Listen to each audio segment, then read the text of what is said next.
नमस्कार साथियों, आप सभी का हार्दिक स्वागत है हमारे YouTube चैनल एनवी एजुकेशन पर। और मैं संपत लेड़ आपके सामने जो है राजस्थान पटवारी भर्ती परीक्षा 2021 के लिए जो है राजस्थान जीके के अंडर पहला चैप्टर ले रहा हूं। आज राजस्थान के इतिहास के प्रमुख स्रोत को जो है आज हम जानने वाले हैं। प्रमुख जो भी स्थल है वहाँ पे जो प्रमुख सिक्के हुए हैं, तो सभी जो है इंपॉर्टेंट पॉइंट आज की इस वीडियो में हम डिस्कस करने वाले हैं साथियों।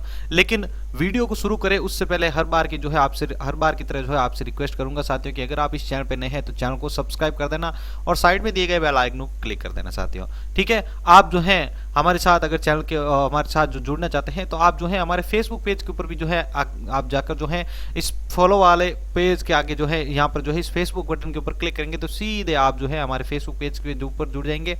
अगर आप हमें इंस्टाग्राम के ऊपर फॉलो करना चाहते हैं तो आप यहाँ पर इस इंस्टाग्राम वाले बटन के ऊपर क्लिक करें, आप सीधे इंस्टाग्राम के साथ जुड़ जाएंगे।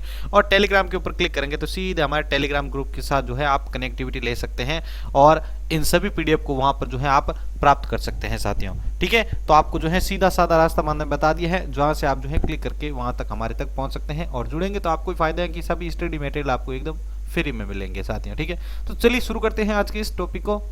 वीडियो अच्छा लगे तो साथियों ज्यादा से ज्यादा शेयर जरूर कीजिएगा आप। ठीक है, तो अब शुरू करते हैं आज के इस टॉपिक को। देखिए, तो हमारे इस टॉपिक को शुरू करें तो देखिए सबसे पहले हम देखते हैं इसके अंदर अभिलेख और सिक्कों के बारे में। ठीक है, तो राजस्थान के प्रमुख अभिलेख के बारे में देखिए कि उत्कीर्ण अभिलेख के अध्ययन को क्या कहा जाता है साथियों। उत्कीर्ण अभिलेख के अध्ययन को क्या कहा जाता है साथियों, याद रखिएगा। उत्कीर्ण अभिलेख के अध्ययन को हम जो है एपिग्राफी यानी पूरा लेख शास्त्र कहा जाता है। ठीक है, उत्कीर्ण किए हुए जो अभिलेख होते हैं उनको पढ़ना क्या कहलाता है, एपिग्राफी, जिसको हिंदी में कहा जाता है पूरा लेख शास्त्र। ठीक है, अब देखिए अभिलेख एवं दूसरे पुराने दस्तावेजों की प्राचीन लिपि का अध्ययन करना क्या कहलाता है, आपके पैलियोग्राफी यानी पूरा लिपि शास्त्र। ठीक है, वो तो था आपके पूरा लेख शास्त्र और ये है आपके पूरा लिपि शास्त्र जिसको इंग्लिश में बोला जाता है पैलियोग्राफी। ठीक है, भारतीय लिपि पर पहला वैज्ञानिक अध्ययन डॉक्टर गौरी शंकर हीराचंद ओझा ने किया था। ठीक है, भारतीय जो लिपियां थी उसके ऊपर जो है पहला वैज्ञानिक अध्ययन किसके द्वारा किया गया था, डॉक्टर गौरी शंकर हरिश्चंद्र ओझा ने। ठीक है, अब देखिए श्री ओझा ने भारतीय लिपियों पर भारतीय प्राचीन लिपि माला पुस्तक की रचना की थी। किसकी, भारतीय प्राचीन लिपि माला पुस्तक की जो है रचना की थी। भारतीय प्राचीन लिपि माला जो है पुस्तक उनकी जो है रचना की थी किसने, डॉक्टर गौरी शंकर हीराचंद ओझा ने। ठीक है, अब देखिए गोसुंडी अभिलेख, पहला अभिलेख पढ़ने जा रहे हैं साथियों। गोसुंडी अभिलेख द्वितीय शताब्दी ईसा पूर्व की बात है। ये द्वितीय शताब्दी ईसा पूर्व का यह पूर्ण देखिए द्वितीय शताब्दी ईसा पूर्व का यह लेख नगरी यानी चित्तौड़गढ़ के समीप गोसुंडी ग्राम से प्राप्त हुआ है। ठीक है, यह लेख कहां से प्राप्त हुआ है, आपके चित्तौड़ के समीप गोसुंडी गांव से। ठीक है, गोसुंडी गांव से जो है ये लेख प्राप्त हुआ है। यह इस शिलालेख का महत्व द्वितीय शताब्दी ईसा पूर्व में भागवत धर्म का प्रचार, ठीक है, भागवत धर्म का प्रसार, शंकरषण और वासुदेव की जो है मान्यता तथा अश्वमेघ यज्ञ का प्रचलन करना आदि से था। यानी इस शिलालेख का मेन जो उद्देश्य क्या था, इसको लिखने का मेन जो उद्देश्य वो क्या था साथियों, तो देखिए आपके वापस इसको जो है मैं रिपीट कर रहा हूं कि जो भागवत ईसा पूर्व में जो है आपके भागवत धर्म का जो है प्रसार करना था, शंकरण और वासुदेव की जो मान्यताएं थी उनको तथा अश्वमेघ यज्ञ का प्रचलन करना आदि जो है इसका प्रमुख उद्देश्य था। इस प्रकार भागवत धर्म के प्रचलन की जानकारी देने वाला यह राजस्थान में जो है प्राचीनतम प्रमाण है। यानी ये राजस्थान के अंदर जो है भागवत धर्म से रिलेटेड जो भी चीजें थी वो जानने के लिए जो है यह धर्म जो है ये जो आपके लेख है ये बहुत ही प्राचीन लेख माना जाता है। दूसरा देखिए आप साथियों नांदसा यूप स्तंभ लेख, नांदसा यूप स्तंभ लेख। ठीक है, ये 225 ईस्वी की बात है। भीलवाड़ा जिले में स्थित इस यूप स्तंभ की स्थापना जो है 225 ईस्वी में की गई थी। इस लेख से पता चलता है कि शक्ति गुण गुरु, ठीक है, शक्ति गुण गुरु नामक व्यक्ति ने यहाँ षष्ठी रात्र यानी 6 रातों में संपन्न यज्ञ किया था। षष्ठी रात्र यानी 6 रात्र यानी रात्रों में, यानी 6 रातों में जो है इस यज्ञ को संपन्न किया था। इस स्तंभ की स्थापना जो है पश्चिमी शक क्षत्रपों के राज्यकाल में सोम द्वारा की गई थी। ठीक है, पश्चिमी शक जो शक वंश के जो आपके क्षत्रिय थे उनके राज्यकाल में जो है सोम के द्वारा जो है इसकी स्थापना की गई थी। ठीक है, नेक्स्ट पॉइंट देखते हैं साथियों। नेक्स्ट है हमारे पास बड़वा स्तंभ लेख। ठीक है, अब बड़वा स्तंभ लेख के बारे में देखते हैं। तो देखिए बड़वा स्तंभ लेख के अंतर्गत यहाँ 238 और 39, 238 से लेकर 239 ईस्वी की बात है। 12 जिले में अंता के समीप बड़वा ग्राम से जो है 238 से 239 ईस्वी के पूर्व गुप्तकालीन 3 युग स्तंभ लेख जो है उपलब्ध हुए हैं। इनमें त्रिरात्रि यज्ञों का उल्लेख है, यानी त्रिरात्रि यानी 3 रात्रि जो यज्ञों का जो उल्लेख है, जिन्हें बलवर्धन, सोमदेव तथा बल सिंह नाम के 3 भाइयों ने जो है संपादित करवाया था। एक अन्य लेख में जो है मौखरी वंशी धनतात्र, ठीक है, मौखरी वंशी धनतात्र द्वारा किए गए अप्रयोतम यानी अप्रत्याम यानी एक पूरे रात के बाद दूसरे दिन तक चलने वाला यज्ञ इसके अंदर जो है उल्लेखित है या इसके अंदर देखने को मिलता है। दूसरा है साथियों आपके गंगाधर का लेख, ये जो 423 की बात है, 423 ईस्वी की। यह लेख झालावाड़ जिले के गंगाधार नामक स्थान से प्राप्त हुआ। झालावाड़ जिले के गंगाधार नामक स्थान से प्राप्त हुआ है, जिसकी भाषा संस्कृत है। कौन सी संस्कृत? इस लेख के अनुसार राजा विश्वकर्मा के मंत्री मयूराक्ष ने एक विष्णु मंदिर का जो है निर्माण करवाया था साथियों। उसने तांत्रिक शैली का मातृ ग्रह और एक बावड़ी का भी निर्माण करवाया था। इस लेख से 5वीं शताब्दी की सामंती व्यवस्था के बारे में जानकारी प्राप्त होती है। गंगाधर लेख के द्वारा जो है हमें 5वीं शताब्दी की जो है सामंती व्यवस्था के बारे में पता चलता है। ठीक है, अब नेक्स्ट आता है आपके गंगाधर का, ठीक है, ये हमने जो यहाँ पर क्लियर कर लिया है साथियों। ठीक है, अब नेक्स्ट आता है हमारे पास ब्रह्मर माता का लेख। तो देखिए 490 ईस्वी की बात है।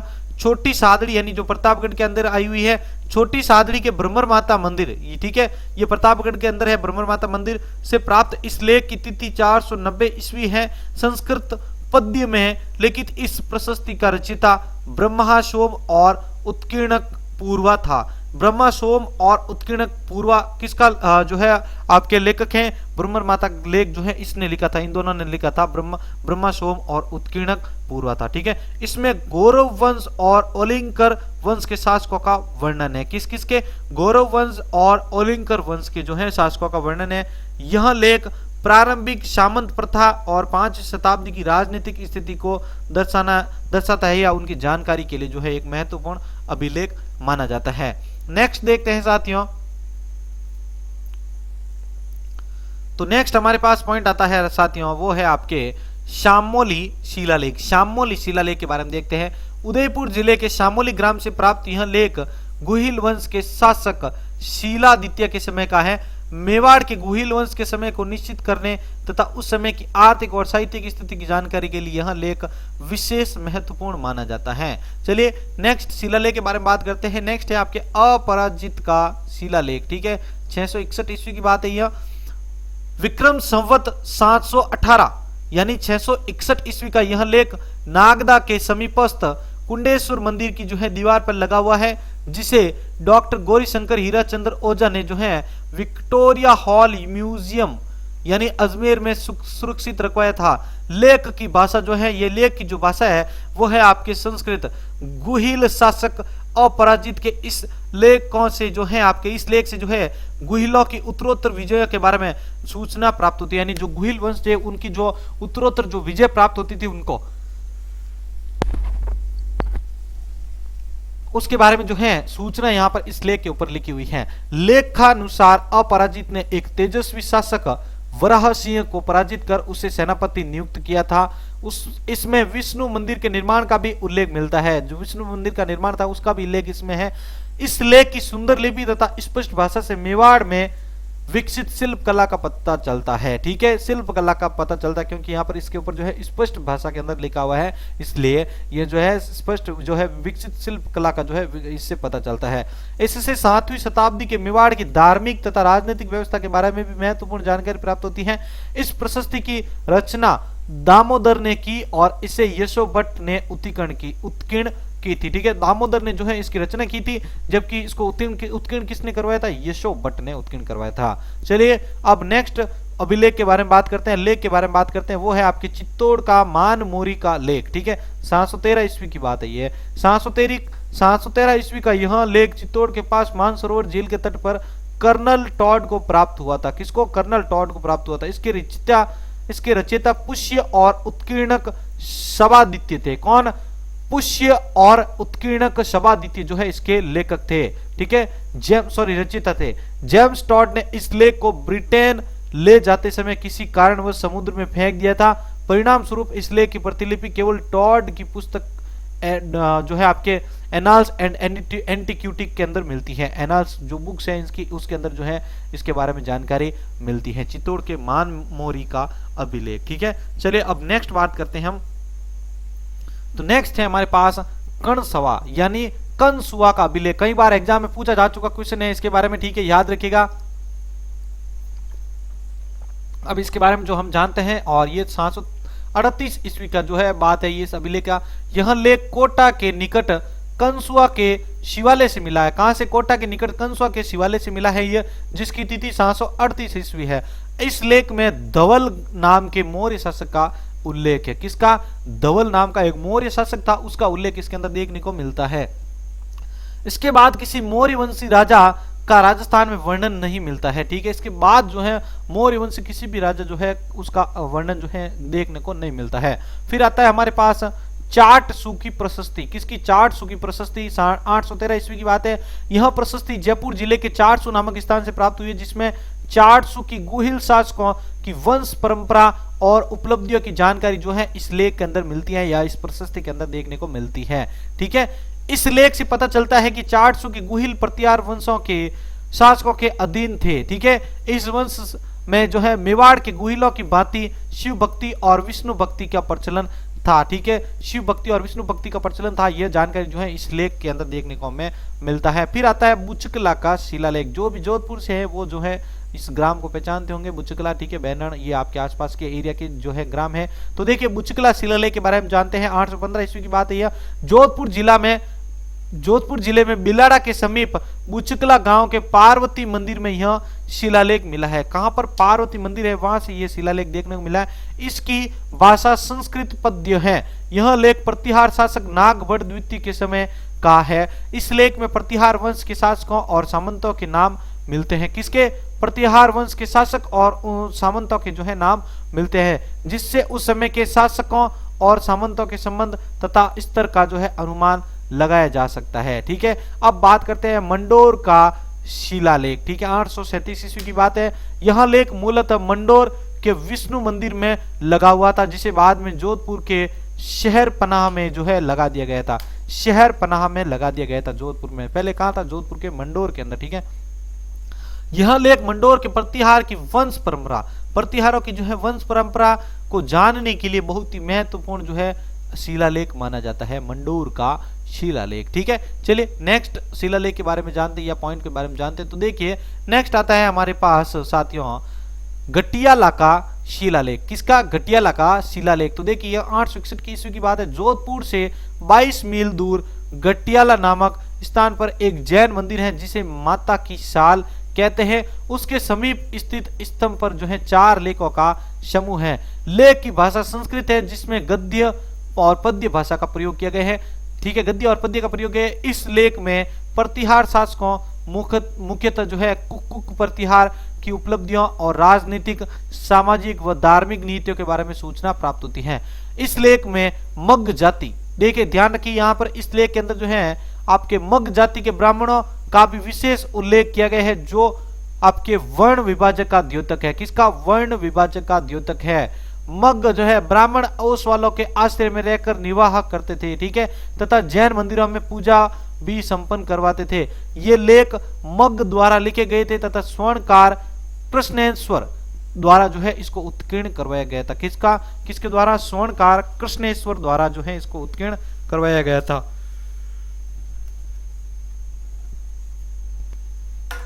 नेक्स्ट है देखिए आपके इसी के अंदर गटियाला के 2 अन्य लेख जो है उसको भी देखते हैं। 861 ईस्वी की बात है। यह लेख भी मंडोर के प्रतिहार शासक यानी कुक के समय का है। ठीक है, प्रतिहार शासक था जिसका नाम था कुक, उसके समय का है ये लेख। इस लेख में हरिश्चंद्र से प्रारंभ कर कुक तक के मंडोर के प्रतिहारों की वंशावली तथा उसकी उपलब्धियों का उल्लेख इसके ऊपर मिलता है। इस लेख का अंतिम श्लोक स्वयं कुक ने लिखा था, जिसमें प्रतिहार शासकों की विद्वता और जानकारी मिलती है। उसका अंतिम श्लोक भी इसके अंदर देखने को मिलता है। अब बात आती है अपने पास सारणेश्वर प्रशस्ति के बारे में, जो कि 953 ईस्वी की बात है। ठीक है, यह प्रशस्ति उदयपुर के शमशान के सारणेश्वर नामक शिवालय के पश्चिमी द्वार के छबने पर लगी हुई थी। कौन सी? सारणेश्वर प्रशस्ति उदयपुर के शमशान के सारणेश्वर नामक शिवालय है, उसके पश्चिमी द्वार के छबने पर यह लगी हुई थी। ध्यान रखिएगा। इसकी भाषा संस्कृत और लिपि नागरी है। भाषा तो थी संस्कृत और लिपि कौन सी है? नागरी लिपि है। ठीक है, इस प्रशस्ति से जो है तत्कालीन शासन तथा कर व्यवस्था पर जो है प्रकाश पड़ता है या उसके बारे में जानकारी देखने को मिलती है। इसमें मेवाड़ के गुहिल वंशी राजा अल्लट और उसके पुत्र नरवाहन एवं मुख्य कर्मचारियों के नाम और उनके पद जो है सहित इसके ऊपर लिखे हुए हैं। इस प्रशस्ति से लिपिकार कायस्थ पाल और विलक के। ठीक है, इस प्रशस्ति के लिपिकार कौन थे? कायस्थ पाल और विलक जो थे वे एक जो है इसके लिपिकार थे इस प्रशस्ति के, सारणेश्वर प्रशस्ति के। चलिए नेक्स्ट प्रशस्ति के बारे में बात करते हैं। तो देखिए नेक्स्ट प्रशस्ति आती है हमारे पास, वो है आपके ओशिया का लेख, ओशिया के लेख के बारे में देखते हैं। तो देखिए यह आपके 956 ईस्वी की बात है। यह लेख संस्कृत पद्य के अंदर है, जिसमें सूत्रधार पदाजा द्वारा उत्कीर्ण किया गया था। लेख में प्रतिहार शासक वत्सराज को जो है रिपुओं का दमन करने वाला कहा गया है तथा उसके समय की समृद्धि पर प्रकाश डाला गया है। इससे उस समय के वर्ण विभाजन की जानकारी भी मिलती है। किसकी? वर्ण विभाजन की जो है जानकारी मिलती है इस समय से। फिर आता है हमारे पास चित्तौड़ का लेख, जो कि 971 ईस्वी की बात है। इस लेख से परमार शासकों की उपलब्धियां, उनका चित्तौड़ पर अधिकार, चित्तौड़ की समृद्धि आदि पर प्रकाश पड़ता है। इस प्रशस्ति में जो है देवालयों में स्त्रियों को प्रवेश पर जो है निषेध बतलाया गया है। यानी जो स्त्रियां थी उस समय जो है 971 ईस्वी में, तो वे जो है मंदिर के अंदर प्रवेश नहीं कर सकती थी, उस पर जो है निषेध लगाया गया था, उनका प्रवेश निषेध बताया गया था। जो उस समय की सामाजिक व्यवस्था और धार्मिक स्तर पर भी जो है स्त्रियों के साथ भेदभाव का जो है परिचायक है। चलिए नेक्स्ट बात करते हैं एकलिंग जी का नाथ प्रशस्ति। ठीक है, एकलिंग जी की जो है नाथ प्रशस्ति 971 ईस्वी की बात है ये। ठीक है, अब देखते हैं यह शिलालेख उदयपुर के एकलिंग मंदिर के पास लकुलिस मंदिर में लगा हुआ है। कहां पर? लकुलिस मंदिर के अंदर यह लगा हुआ है। यह प्रशस्ति मेवाड़ के राजनीतिक और सांस्कृतिक इतिहास को जानने के लिए उपयोगी है। इस प्रशस्ति के रचयिता आम्र कवि थे। किस प्रशस्ति के? ध्यान रखिएगा, एकलिंग जी की नाथ प्रशस्ति के जो रचयिता है वो है आपके आम्र कवि। गुहिल वंशी शासक नरवहन के समय उत्कीर्ण इस लेख की भाषा संस्कृत और लिपि देवनागरी है। कौन सी है साथियों? देवनागरी लिपि है इस प्रशस्ति की। किसकी? एकलिंग जी की नाथ प्रशस्ति की जो है आपके लिपि जो है देवनागरी है और भाषा संस्कृत है। चलिए अब नेक्स्ट पॉइंट को डिस्कस करते हैं हम। तो अब देखिए नेक्स्ट पॉइंट आता है हमारे पास हर्षनाथ मंदिर की प्रशस्ति। तो देखिए हर्षनाथ मंदिर की जो प्रशस्ति है 973 ईस्वी की बात है ये। यह प्रशस्ति सीकर के हर्षनाथ मंदिर में लगी हुई है। सीकर के हर्षनाथ मंदिर में लगी हुई है जो संस्कृत पद्य भाषा के अंदर है। इससे चौहान शासकों के वंशक्रम तथा उनकी उपलब्धियों पर प्रकाश पड़ता है। इसमें वागड़ के लिए वारगट शब्द का प्रयोग हुआ है। इस अभिलेख के अंदर जो है आपके इस प्रशस्ति के अंदर जो है वागड़ के लिए जो है वारगट शब्द का प्रयोग हुआ है। नेक्स्ट देखिए आप साथियों आहड़ का देवकुलिका का लेख। ठीक है, आहड़ का देवकुलिका का लेख। ठीक है, 977 ईस्वी की बात है। संस्कृत भाषा में लिपिबद्ध यह लेख मेवाड़ के गुहिल शासक शक्ति कुमार के समय का है, जो आहड़ के एक जैन मंदिर की जो है देवकुलिका के छपने में लगा हुआ था। इस लेख से मेवाड़ के 3 शासकों अल्लट, नरवाहन और शक्ति कुमार के समय के अक्षपटला दिशों के बारे में जानकारी प्राप्त होती है। किसके? अक्षपटला दिशों के बारे में जानकारी प्राप्त होती है। इससे अल्लट और प्रतिहार शासक देवपाल के मध्य जो है युद्ध पर भी प्रकाश डाला गया है। अल्लट और प्रतिहार शासक जो देवपाल था उसके मध्य जो युद्ध हुआ था उसके ऊपर जो है प्रकाश डाला गया है। इस युद्ध में देवपाल मारा गया था। मेवाड़ के प्राचीन शासकों और शासन संबंधी जानकारियों का उल्लेख भी इस जो है लेख के अंदर देखने को मिलता है, जिसका नाम है आहड़ का देवकुलिका का लेख। ठीक है, अब बात करते हैं नेक्स्ट हम आहड़ का शक्ति कुमार का लेक, आहड़ का शक्ति कुमार लेक, जो कि 977 ईस्वी की बात है। शक्ति कुमार के इस लेक को कर्नल टॉड अपने साथ इंग्लैंड ले गए थे। इन्होंने अपनी एनाल्स में इस लेख की विषय वस्तु का वर्णन किया था। संस्कृत भाषा के इस लेख में मेवाड़ के गुहिल शासक शक्ति कुमार की जो है राजनीतिक प्रभुता और उसके समय में आहड़ की आर्थिक संपन्नता की जानकारी मिलती है। इस लेख में गुहिल शासक अल्लट की रानी कौन थी? गुहिल जो शासक था अल्लट, उसकी रानी का नाम था हरिया देवी को हूण राजा की पुत्री बताया गया है। हरिया देवी को जो है हूण राजा था उसकी पुत्री बताया गया है, जिसने हर्षपुर नामक ग्राम बसाया था। हर्षपुर नामक जो है गांव की स्थापना की थी या गांव बसाया था। इस लेख में ग्रहदत्त से शक्ति कुमार तक पूरी वंशावली दी गई है और मेवाड़ के प्राचीन इतिहास के लिए जो है यह बहुत ही महत्वपूर्ण मानी गई है। चलिए नेक्स्ट पॉइंट को डिस्कस करते हैं। तो नेक्स्ट आता है हमारे पास जालोर का लेक। तो देखिए जालोर के लेक 1118 ईस्वी की बात है। यह लेक जालोर में तोपखाना की इमारत की उत्तरी दीवार पर लगा हुआ था।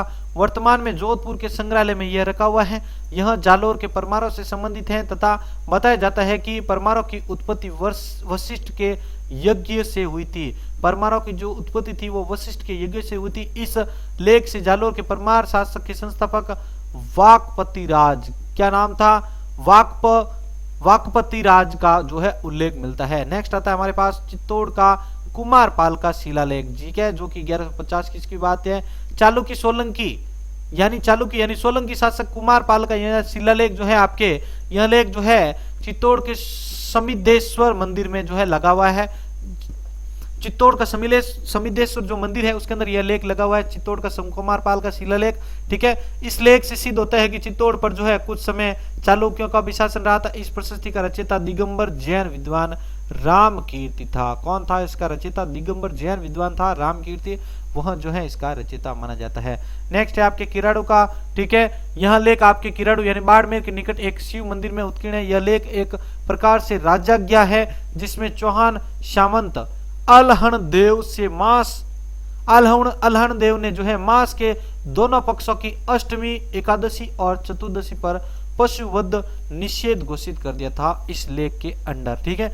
दंड स्वरूप सर्वधारणा से 5 द्रव्य तथा राज्य परिवार के जो है व्यक्ति से 1 द्रव्य लेने की व्यवस्था से जो है स्पष्ट है कि विशेष अधिकार से उस युग में जो है मान्यता दी गई थी, ठीक है। नेक्स्ट है हमारे पास बिजोलिया का शिलालेख, 1170 की बात है यहाँ, ठीक है। 1170 ईस्वी की यह शिलालेख बिजोलिया के पार्श्वनाथ मंदिर के समीप एक चट्टान पर उत्कीर्ण किए गए हैं।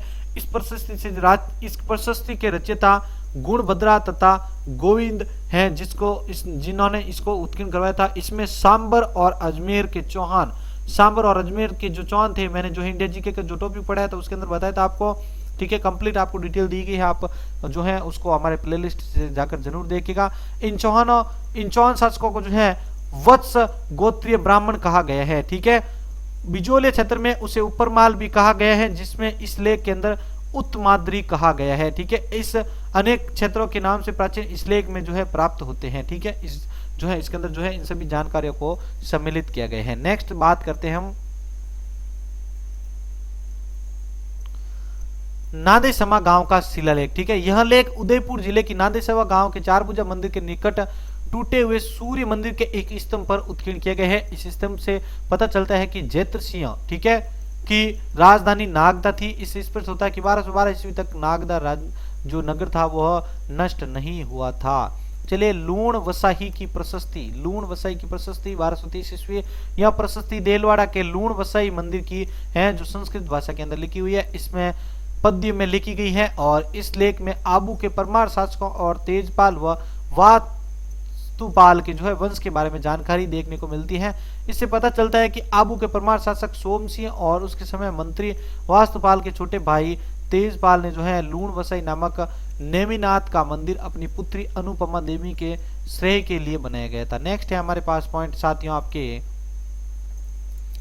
बीटू गांव का लेख, ठीक है। बीटू गांव का लेख देखिए 1273 की बात है। बाली के पास बीटू गांव में यह लेख प्राप्त हुआ है। इस लेख से राव सिया के जो है आपके व्यक्तित्व और उसकी मृत्यु की तिथि निश्चित करने में मदद मिलती है। इस लेख के अनुसार मारवाड़ के राठौड़ों का आदि पुरुष जो है आपके सेतु कंवर का पुत्र था। किसका? सीता सेतु कंवर का यह पुत्र था। उसकी आपके जो है पत्नी पार्वती ने उसकी मृत्यु पर देवल का निर्माण करवाया था। देवल अर्थात मंदिर का निर्माण कराया था।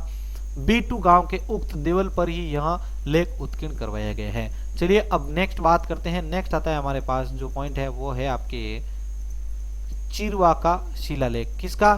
चिरवा का शिलालेख। ठीक है, 1273 ईस्वी यह लेख उदयपुर के समीप चिरवा गांव के एक मंदिर पर लगाया हुआ है। आचार्य भुवन सिंह सूरी के शिष्य रत्न प्रभु सूरी ने इस लेख की रचना की और केल सिंह ने इसको जो है उत्कीर्ण करवाया था। इसमें गुहिल वंशी शासकों पद्म सिंह, जत्र सिंह, तेज सिंह और समर सिंह की उपलब्धियों का वर्णन मिलता है। नेक्स्ट बात करते हैं रसिया की छत्री का लेख। 1274 ईस्वी की बात है यह। ठीक है, चित्तौड़ के रसिया की छत्री का यह लेख लगा हुआ है। इसका रचयिता जो है आपके वेद शर्मा था। इसमें जो है बापा से नर वर्मा तक के गुहिल वंशी शासकों की उपलब्धियों पर प्रकाश डाला गया है या प्रकाश इसके अंदर रखा गया है या पढ़ा गया है। नेक्स्ट आता है हमारे पास बात चित्तौड़ के पार्श्वनाथ मंदिर का लेख जो कि 1278 ईस्वी की बात है। इस लेख से पता चलता है कि राजा तेज सिंह की पत्नी जयतल देवी ने जो है आपके श्यामा पार्श्वनाथ मंदिर बनवाया था। इस लेख से मेवाड़ के शासकों की धार्मिक सहिष्णुता की जानकारी हमें देखने को मिलती है। नेक्स्ट बात आती है अपने पास अचलेश्वर का लेख जो कि 1285 ईस्वी की बात है। ठीक है, यह लेख आबू के अचलेश्वर मंदिर के पास मठ के एक चौपाल की दीवार पर लगी हुई है। एक चौपाल था उसकी दीवार पर यह लगाया हुआ है। शुभ चंद्र इस लेख का जो लेखक है कर्म सिंह उत्कीर्ण करवाया था। इसने जो इस लेख में नागदा में जो है हारित ऋषि की तपस्या तथा उनकी कृपा से बापा को जो है राजत्व की जो है प्राप्ति हुई थी। बापा से लेकर समर सिंह तक की वंशावली इसके अंदर देखने को मिलती है जिसका नाम है अचलेश्वर का लेख। नेक्स्ट आता है गंभीरी नदी के पुल का शिलालेख। तो देखिए गंभीरी नदी के पुल का शिलालेख देखते हैं। यह लेख मेवाड़ के शासक समर सिंह के समय का है जिसे संभवतः अलाउद्दीन खिलजी ने इस पुल के निर्माण के दौरान इसमें लगवा दिया था। इस लेख से समर सिंह द्वारा भूमि दान देने की जो है जानकारी मिलती है। चलिए बढ़ते हैं नेक्स्ट लेख की ओर, श्रृंगी ऋषि का लेख। तो देखिए यह राणा मोक्कल के समय का लेख एकलिंग यानी उदयपुर के समीप श्रृंगी ऋषि नामक स्थान से प्राप्त हुआ है। इसके रचयिता कविराज वाणी विलास। इसके रचयिता कौन है? कविराज वाणी विलास योगेश्वर तथा उत्कीर्ण कौन थे? पन्ना थे। ठीक है, इस लेख में राणा लेखा के बारे में जो है कहा गया है कि उसने काशी, प्रयाग और गया यानी त्रिस्थली में हिंदुओं से लिए जाने वाले कर जो हिंदुओं से जो कर लिए गए थे उनको हटाया गया था। और इन करों के बारे में मैंने जो अलग से वीडियो बनाया था वो आप जो है प्लेलिस्ट के अंदर जाके जरूर देखें, भारत की जो इंडिया जीके के अंदर। ठीक है, तथा गया में मंदिर भी इसने बनवाए थे। ठीक है, गया बिहार। चलिए बात करते हैं नेक्स्ट हम दिलवाड़ा के लेख यानी 1434 ईस्वी के अंदर। ठीक है, दिलवाड़ा से प्राप्त इस लेख में टंक नाम की मुद्रा के प्रचलन की जानकारी मिलती है। यह लेख संस्कृत और मेवाड़ी भाषा के अंदर लिखा गया है। चलिए नेक्स्ट है अपने पास रणकपुर प्रशस्ति 1439 ईस्वी की कुंभकालीन। यह प्रशस्ति रणकपुर के चौमुखा जैन मंदिर से मिली है। इसकी भाषा संस्कृत तथा लिपि नागरी है। ठीक है, भाषा तो संस्कृत है और लिपि कौन सी है? नागरी है। यह लेख मेवाड़ के गुहिल वंश के वंश क्रम की जानकारी का महत्वपूर्ण स्रोत है। यानी मेवाड़ वंश की जो वंश क्रम था उसके बाद कौन आया था कौन नहीं आया था तो उनके बारे में जो जानकारी इसके अंदर देखने को मिलती है। इसमें बापा तथा काला बोझ के अलग अलग व्यक्ति माना गए हैं तथा बापा को गुहिल वंश का पिता बताए गए हैं। चलिए भाई नेक्स्ट बात करते हैं हम कुंभलगढ़ का शिलालेख। ठीक है, अब देखिए 1460 ईस्वी की बात है। ये कुंभा की विजयों का विस्तृत विवरण इस लेख में बताए गए हैं। डॉक्टर ओझा के अनुसार इस लेख के रचयिता महर्षि थे। ठीक है, महर्षि। ठीक है, अब बात करते हैं हम कीर्ति स्तंभ प्रशस्ति के बारे में। वेरी इंपॉर्टेंट पॉइंट है साथियों, एग्जाम में पूछा जा चुका क्वेश्चन है। ठीक है, 1460 ईस्वी के चित्तौड़ के किले में कीर्ति स्तंभ यानी विजय स्तंभ की नींव, ठीक है, सॉरी 9वीं अर्थात अंतिम मंजिल पर यह प्रशस्ति उत्कीर्ण है। इस प्रशस्ति के रचयिता कौन है? आपके कवि अत्रि और महेश। कवि अत्रि और महेश जो थे इसके रचयिता थे। इस लेख में कुंभा की उपलब्धियां और उनके व्यक्तिगत गुणों, उपाधियों, संगीतों, ग्रंथों तथा विस्तृत जानकारियों को देखने को मिलता है, इसके अंदर उत्कीर्ण की हुई है। ठीक है, नेक्स्ट बात करते हैं हम साथियों एकलिंग जी के मंदिर की रायमल की प्रस्तुति। एकलिंग जी के मंदिर की रायमल की प्रस्तुति के बारे में 1487 की बात है यह। ठीक है, महाराणा रायमल ने जो है एकलिंग जी के मंदिर के जीर्णोद्वार के समय इस प्रस्तुति को उत्कीर्ण करवाया था। किसने? महाराणा रायमल ने। यह प्रशस्ति एकलिंग जी के मंदिर के दक्षिणी द्वार के ताक में लगी हुई है। लेख यह लेख जो है आपके नागरी लिपि में लिखा गया है और भाषा इसकी संस्कृत है। इसमें कुल 101 श्लोक है। ठीक है, याद रखना है आपको, इसमें जो है 101 श्लोक है। इसमें सूत्रधार अर्जुन ने जो है उत्कीर्ण करवाया था इसको, और अर्जुन की देखरेख में यह एकलिंग जी के मंदिर का जीर्णोद्धार करवाया गया था। यह प्रशस्ति लेख में जो है अमीर से रायमल तक के मेवाड़ के महाराणाओं की प्रमुख उपलब्धियां, दान, निर्माण, विद्यानीति तथा जनता के नैतिक जीवन सही तत्कालीन मेदपाट और मेवाड़ की प्रमुख विशेषताओं का वर्णन किया गया है, जो कि मेवाड़ के राजनीतिक व सांस्कृतिक इतिहास के बारे में जानकारी बताता है। बात आती है नेक्स्ट हमारे बीकानेर की राजसिंह प्रशस्ति के बारे में। 1593 ईस्वी की है। बीकानेर के दुर्ग के सूरज पॉल के पार्श्व में लगी हुई है प्रशस्ति महाराजा रायसिंह के समय की है। इस प्रशस्ति में जो है राव बीका से रायसिंह तक के बीकानेर के शासकों की जो है उपलब्धियों का ज्ञान होता है। इस प्रशस्ति के रचयिता जैता नामक एक जैन मुनि थे। कौन? जैता नामक एक जैन मुनि माने जाते हैं इसके रचयिता बीकानेर की राजसिंह प्रशस्ति के। आमेर का लेख अब देख रहे हैं इसके बारे में। तो देखिए यह लेख 1612 ईस्वी के अंदर की बात है। यह लेख राजा मानसिंह के समय का है, जिसमें कछावा वंश को जो है रघुवंश तिलक कहा गया है। कछावा वंश को रघुवंश तिलक किस लेख के अंदर कहा गया है? आमेर के लेख के अंदर कहा गया है। तथा इसके अंदर जो है पृथ्वीराज, उसके पुत्र भारमल, उसके पुत्र भगवंत दास और उसके पुत्र जो है महाराजा धीराज मानसिंह के नाम से जो है क्रम के अंदर यह इसके अंदर लिखे हुए या उत्कीर्ण किए हुए हैं। इसमें जहांगीर के राज्य की दुहाई दी गई है, जिसमें आमेर और मुगलों के संबंधों के बारे में जानकारी प्राप्त होती है। इस लेख में मानसिंह द्वारा जमवारागढ़, ठीक है, जमवारागढ़ के दुर्ग के निर्माण का भी उल्लेख मिलता है।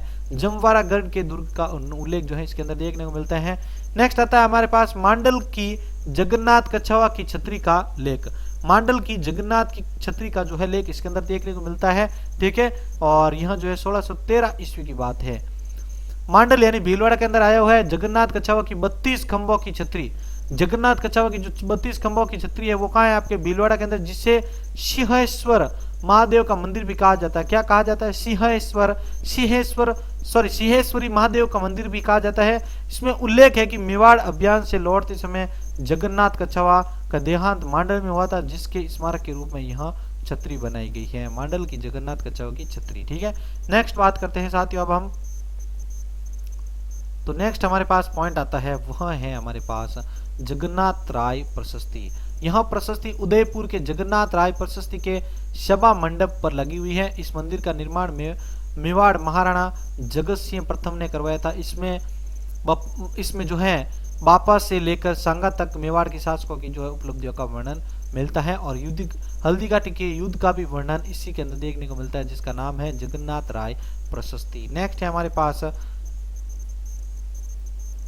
त्रिमुखी बावड़ी का लेख। ठीक है, त्रिमुखी बावड़ी का लेख के बारे में हम देखते हैं। तो देखिए यह 1675 ईस्वी की बात है। ठीक है, अब देखते हैं अब यह प्रशस्ति जो है दईबारी के पास त्रिमुखी बावड़ी में लगी हुई है। इसमें राजसिंह के समय सर्व ऋतु विलास नाम के बाग लगाए जाने, मालपुरा की विजय और लूट, चारुमती का विवाह, डूंगरपुर की विजय आदि का उल्लेख इसके अंदर देखने को मिलता है।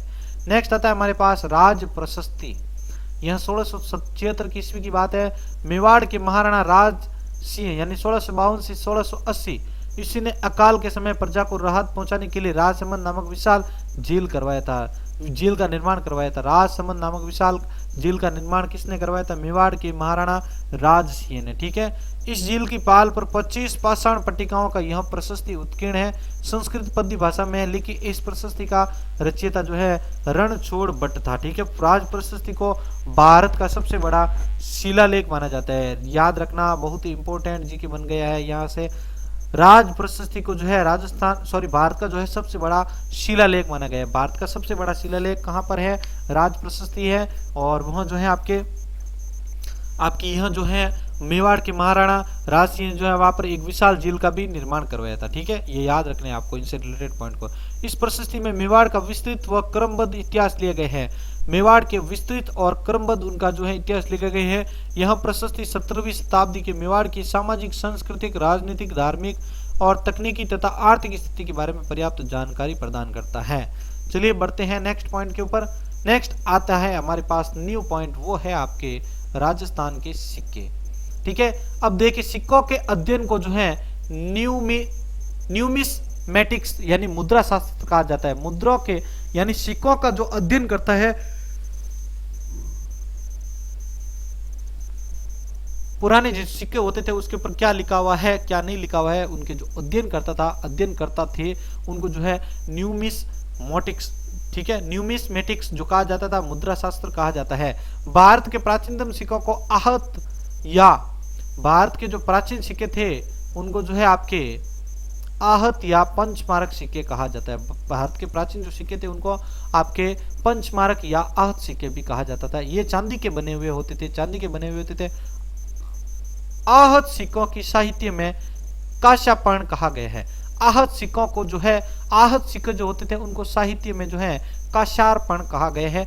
आहत सिक्कों पर कोई लेख व तिथि अंकित नहीं होती थी। भारत में पहली बार लेख युक्त राजा का नाम सिक्के हिंद यवन यानी इंडो ग्रीक शासक ने जो है जारी किए थे। भारत में सर्वप्रथम सोने के सिक्के हिंद यवन यानी शासकों ने चलाए थे। बड़े पैमाने पर सोने के सिक्के सर्वप्रथम कुषाण शासकों ने जो जारी किए थे। अब देखिए रेड यानी टॉक से जो है 3075 चांदी की आहत मुद्राएं मिली थी। यह भारत में एक स्थान से प्राप्त आहत सिक्कों का सबसे बड़ा भंडार है। ठीक है, टॉक रेड। इन सिक्कों को धारण या पण कहा गया है। क्या कहा गया है? इन सिक्कों को धारण या पण कहा गया है। देखिए नेक्स्ट पॉइंट अपना, रेड के अतिरिक्त विराट नगर यानी जयपुर, आहड़ नगर यानी टोंक नगरी यानी चित्तौड़ तथा सांबर आदि स्थानों से आहत मुद्राएं प्राप्त हुई है। ठीक है, मालव गण से संबंधित 6000 तांबे के सिक्के गोट यानी आप ये 6000 तांबे के सिक्के जो नगर यानी टोंक से प्राप्त हुए हैं, जिनकी खोज कार्लाइल ने की थी। ये सिक्के संसार में सबसे छोटे और सबसे कम वजन वाले सिक्के माने जाते हैं। ठीक है, मालवगण से जो प्राप्त सिक्के होते हैं 6000 जो तांबे के सिक्के मिले थे वह आपके सबसे कम वजन वाले सिक्के माने जाते हैं और सबसे छोटे सिक्के माने जाते हैं। नेक्स्ट आता है हमारे पास रंग महल यानी हनुमानगढ़, रंग महल जो कि हनुमानगढ़ से है। यहाँ पर 105 तांबे के सिक्के मिले हैं, जिनमें से एक सिक्का कुषाण शासक कनिष्क का था। किसका? कुषाण शासक कनिष्क का जो है सिक्का था। बेराट यानी जयपुर से 36 मुद्राएं प्राप्त हुई है, जिसमें 8 आहत और 28 जो है इंडो ग्रीक शासकों की जो है मुद्राएं थी। नेक्स्ट देखिए, आहड़ से प्राप्त 6 तांबे के सिक्कों पर यूनानी देवता अपोलो का चित्र बना हुआ है। किसका? यूनानी देवता था अपोलो, उसका जो है चित्र बना हुआ है। भरतपुर जिले में बयाने के समीप नगला छेल नामक स्थान से गुप्तकालीन सिक्कों सोने के सिक्कों का ढेर मिला है, जिसमें लगभग 1800 सिक्के हैं। कितने? 1800 सिक्के। इस ढेर में सर्वाधिक सिक्के चंद्रगुप्त द्वितीय यानी विक्रमादित्य के हैं। यह गुप्तकालीन सिक्कों का सबसे बड़ा ढेर है। ठीक है, टोंक जिले में रेड से गुप्तकालीन 6 स्वर्ण मुद्राएं प्राप्त हुई है, जिसमें से 4 चंद्रगुप्त द्वितीय विक्रमादित्य की हैं। ठीक है, नालियासर देखो चंद्रगुप्त द्वितीय जो था उसी को विक्रमादित्य की जो है उपाधि दी गई थी, याद रखना आपको।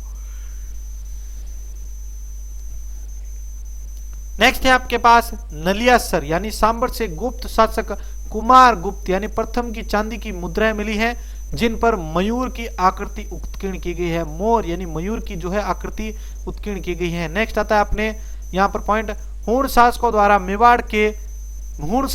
मेवाड़ और मारवाड़ में गद्दिया सिक्कों का जो है आपके प्रचलन किया गया था।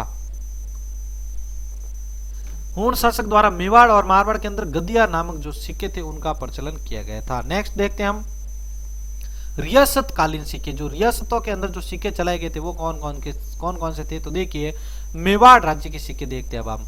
तो देखिए गुप्तरोत्तर काल में मेवाड़ में गद्दिया मुद्रा का प्रचलन था।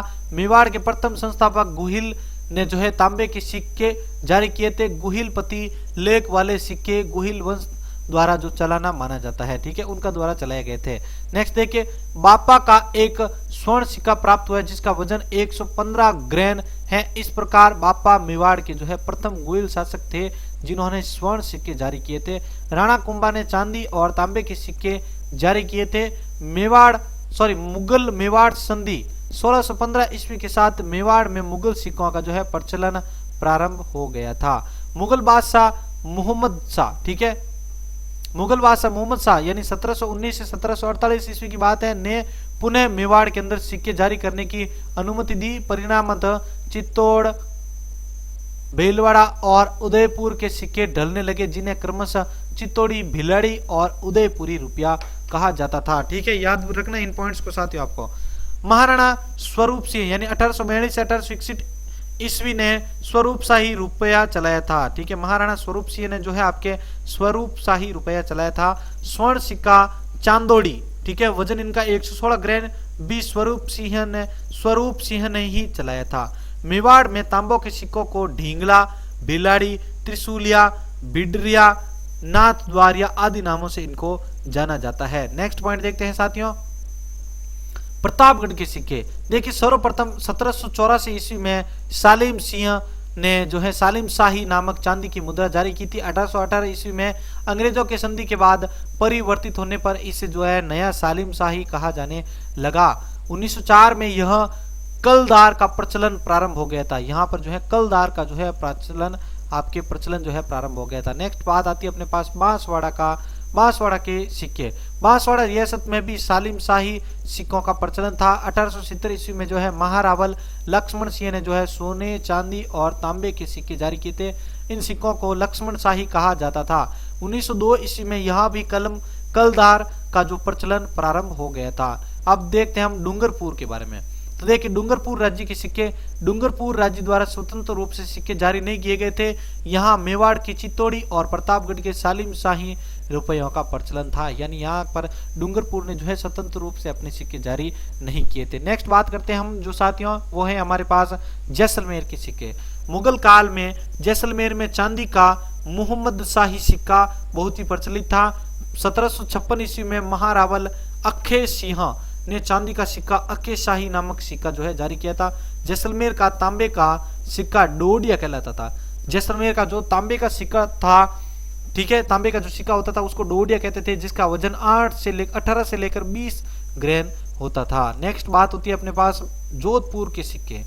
यहाँ भी जो है आपके जोधपुर राज्य के सिक्के, यहाँ भी जो है प्रारंभ में गद्दिया मुद्रा प्रचलित थी।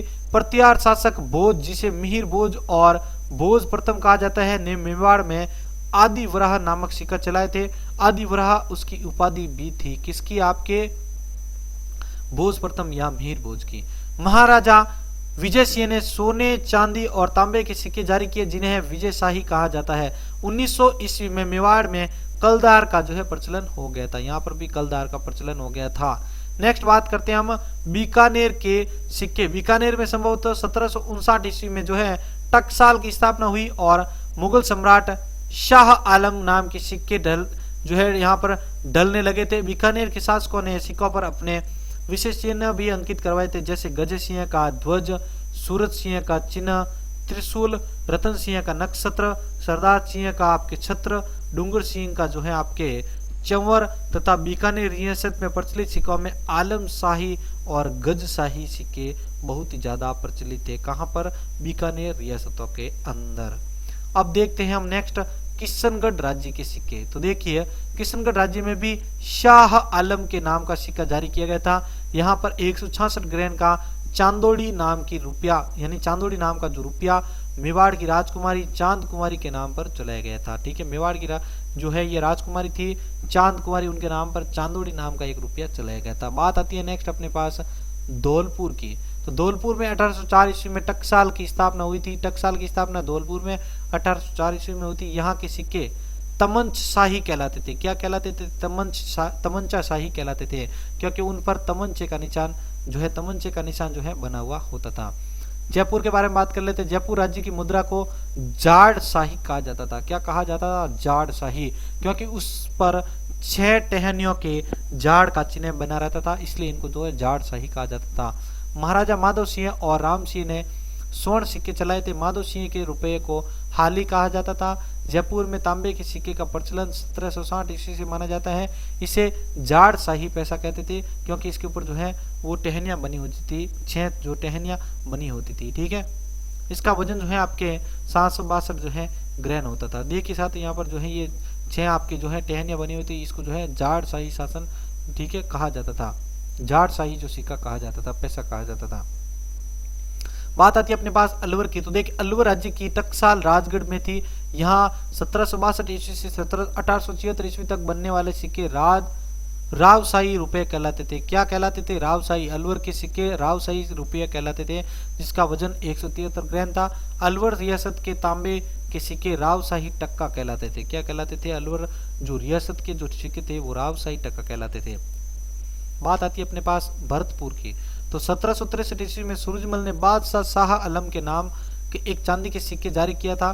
तांबे के सिक्कों का प्रचलन आपके 1763 से लेकर 1891 तक रहा था। भरतपुर राज्य में 2 टकसालें थी, डीग और भरतपुर। ठीक है। शाहपुरा राज्य के सिक्के, यहाँ मेवाड़ की चित्तौड़ी, ठीक है, और भिलाड़ी सिक्कों का प्रचलन ज्यादा था। 1760 ईस्वी में शाहपुरा के शासक ने सिक्का चलाया जिसे 11 संध्या, ठीक है, 11 संध्या भी कहा था। क्या कहा था? 11 संध्या भी कहा था। चलिए लास्ट जो अपने पास यहाँ पर जो नेक्स्ट पॉइंट आता है वो डिस्कस करते हैं बूंदी राज्य के सिक्के। बूंदी राज्य में 1759 से 1859 तक पुराना रुपया प्रचलित था। अकबर द्वितीय यानी 1806 से 1837 ईस्वी तक के 11वें वर्ष यानी 11 सन्ना 176 गैस का जो है ग्रहण का जो है सिक्का वहां पर जारी किया गया था। 1859 से लेकर 1866 के मध्य रामशाही रुपया प्रचलित था। यहाँ हाली और कटार शाही सिक्के भी प्रचलित थे। 1901 में कलदार के साथ चेहरे शाही नामक जो है चांदी का रुपया यहाँ पर चलाया गया था। 1925 ईस्वी में इसको बंद कर दिया गया था। बूंदी के तांबे के सिक्के को पुराना बूंदी का पैसा कहा जाता है। बूंदी के जो तांबे के सिक्के होते थे उनको जो है पुराना बूंदी का पैसा कहा जाता था। देखिए बूंदी में स्वर्ण मुद्रा का अभाव दिखाई देता था। ठीक है, स्वर्ण मुद्रा बहुत ही कम होती थी। कोटा राज्य के सिक्के देखिए अब मध्यकाल में यहाँ मांडू और दिल्ली के सुल्तानों के सिक्के चलते थे। यहाँ हाली, मदन शाही और गुमान शाही सिक्कों का भी प्रचलन रहा था। यहाँ तांबे के सिक्के भी बनते थे और जो कि चौकोर होते थे। कोटा राज्य के सिक्के कोटा, गागरान, झालरापाटन में ढलते थे। ठीक है। 1901 में स्थानीय सिक्कों के स्थान पर कलदार का चलन जो है प्रारंभ हो गया था। अब देखिए झालावाड़ के राज्य के सिक्के। झालावाड़ में कोटे के सिक्के प्रचलित थे। यहाँ 1837 से 1857 ईस्वी तक पुराने मदन शाही सिक्के जो है प्रचलन में थे। नए मदन शाही सिक्कों का प्रचलन जो है 1857 से 1891 ईस्वी तक रहा था। इस पर पंच पखुड़ी, ठीक है, पंच पंखुड़ी और फूली का जो है चिन्ह अंकित रहता था। तांबे के सिक्कों में मदन शाही पैसा और मदन शाही टका चलते थे। अब बात करते हैं नेक्स्ट सिरोही के बारे में। सिरोही की कोई स्वतंत्र मुद्रा नहीं थी और ना ही यहाँ पर कोई टकसालें थी। मेवाड़ का चांदी का भिलाड़ी और मेवाड़ का तांबे का डब्बू शाही जो है रुपया यहाँ पर प्रचलित में था। कौन सा? मेवाड़ का चांदी का भिलाड़ी और मारवाड़ का जो है तांबे का डब्बू शाही रुपया यहाँ पर प्रचलित था साथियों। ठीक है, तो यहाँ तक जो है हमने इम्पोर्टेंट जो रियासतकालीन सिक्के और जो भी प्रचलित जो तांबे और सोने के सिक्के थे और जो भी यहाँ पर आलेख और लेख थे वो हमने डिस्कस किए हैं साथियों। अगर वीडियो आपको अच्छा लगा है तो आप वीडियो को जो है लाइक जरूर कीजिएगा और आप हमें फेसबुक के ऊपर जो है जरूर जो है हमें फॉलो कीजिएगा, इंस्टाग्राम के ऊपर। और इसकी अगर आप पीडीएफ प्राप्त करना चाहते हैं तो इस बटन के ऊपर आप जो क्लिक करके है जो आप इस पीडीएफ को जो है प्राप्त कर सकते हैं। आप हमारे टेलीग्राम चैनल के ऊपर जुड़ सकते हैं। हमारे टेलीग्राम एनवीरा एजुकेशन को जरूर आप ज्वाइन कीजिएगा साथियों। हमारा फेसबुक पेज का भी नाम एनवीरा एजुकेशन ही है, आप सर्च कीजिए और हमारे साथ जरूर जुड़िए साथियों, क्योंकि जुड़ेंगे तो आपको जो है स्टडी मटेरियल जरूर से जरूर और ज़्यादा से ज़्यादा जो है प्राप्त हो जाएगी बिल्कुल फ्री। इसी के साथ मैं संपत लीलर आपसे अलविदा ले रहा हूँ साथियों। मिलते हैं नेक्स्ट वीडियो में। धन्यवाद।